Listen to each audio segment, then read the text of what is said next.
Assalamualaikum warahmatullahi wabarakatuh. Saya Jamas Dwi Prayogo dengan NIM E2019-2354. Pada ketemuan pada kali ini, setelah Mas Irfan menjelaskan tadi sebelum video ini, saya akan menjelaskan tentang kelanjutannya, yaitu yang bab E dengan F. Yang pertama itu adalah strategi pembangunan ekonomi daerah, dan yang kedua itu peran pemerintah dalam pembangunan ekonomi daerah. Jadi apa sih strategi pembangunan ekonomi daerah itu? Jadi strategi pembangunan ekonomi daerah ini mengembangkan kesempatan kerja bagi penduduk yang ada gitu, dan upaya untuk mencapai stabilitas ekonomi serta mengembangkan hasil ekonomi dan kesempatan kerja yang beragam. Jadi pada strategi pembangunan ekonomi ini banyak ya manfaatnya bagi orang-orang yang pengangguran tuh. Di pada ini penjelasan kali ini itu memberikan solusi gitu buat membuka lapangan kerja yang beragam. Jadi strateginya itu ada banyak ya. Saya menjelaskan beberapa. Yang lainnya ada di keterangan di makalah. Yang pertama itu strategi pengembangan dunia. Yang kedua strategi pembangunan sumber daya manusia. Yang ketiga strategi pengembangan masyarakat. Yang keempat strategi pengembangan yang seimbang, dan yang kelima strategi pengembangan yang tak seimbang.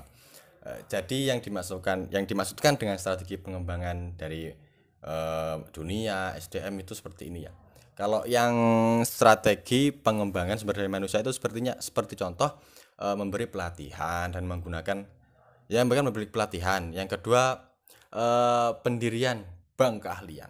Jadi singkatnya kayak gini. Yang maksud SDM itu saya mencakup dari pemerintah ya, negara. Negara itu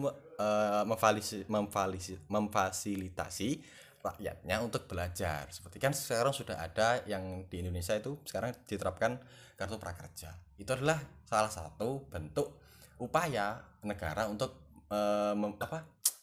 untuk rakyatnya untuk berkembang gitu manusianya. Ya, yang kedua itu ada strategi pengembangan dari tadi SDM ya, sekarang dunia.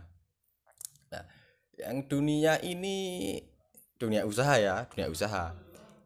Ya seperti ya penciptaan iklim usaha, seperti mendirikan pusat konsultasi kayak gitu. Jadi eh, kayak kita memberi wadahnya gitu loh, kayak gitu. Yang keempat itu yang ketiga pengembangan masyarakat. Ya seperti tadi hampir sama yang strategi pengembangan SDM, namun yang masyarakat ini lebih terkonsep atau terperinci kayak gitu. Dikhususkan kayak gitu. Yang keempat, jadi yang strategi pembangunan seimbang ini dapat diartikan sebagai pembangunan berbagai jenis industri gitu secara berbarengan.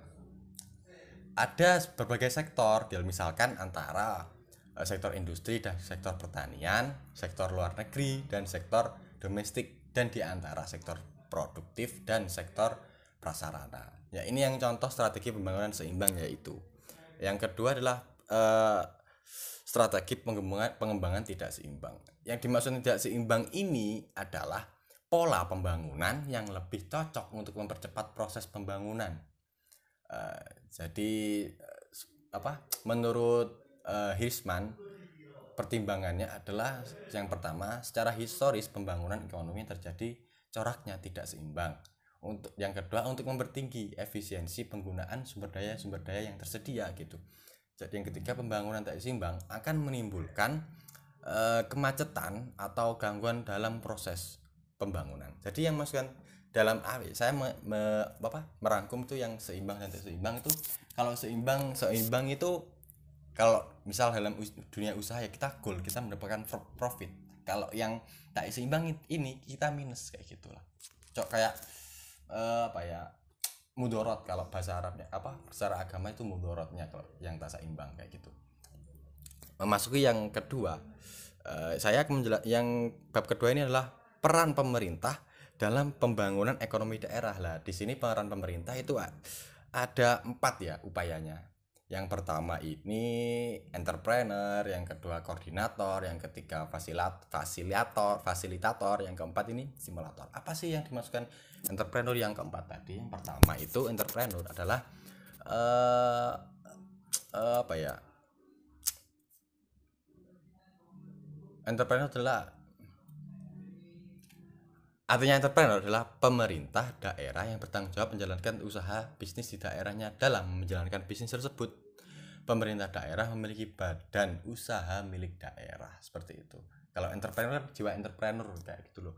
Yang kedua adalah koordinator.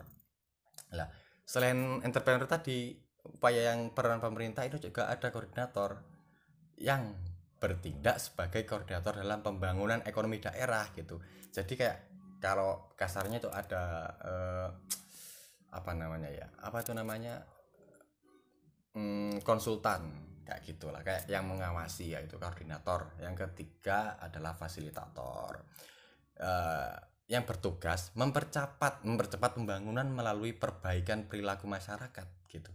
Seperti fasilitator kita kayak yang fasilitasi kayak gitu, gudangnya kayak gitu. Yang keempat adalah simulator. Simulator ini sebagai apa yang berarti pemerintah daerah bertanggung jawab untuk merangsang dunia usaha baik yang sudah ada ataupun akan memasuki daerah tersebut. Untuk itu pemerintah daerah harus mengontrol atau mengambil tindakan-tindakan yang dapat mengarah pada pertumbuhan dunia usaha gitu.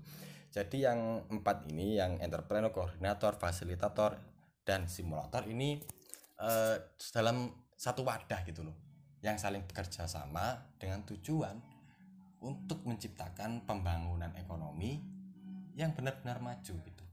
Nah, mungkin hanya itu saja yang bisa saya jelaskan. Kurang lebihnya kami mohon maaf selaku kelompok 11 sebagai presentator pada pertemuan kali ini. Wassalamualaikum warahmatullahi wabarakatuh.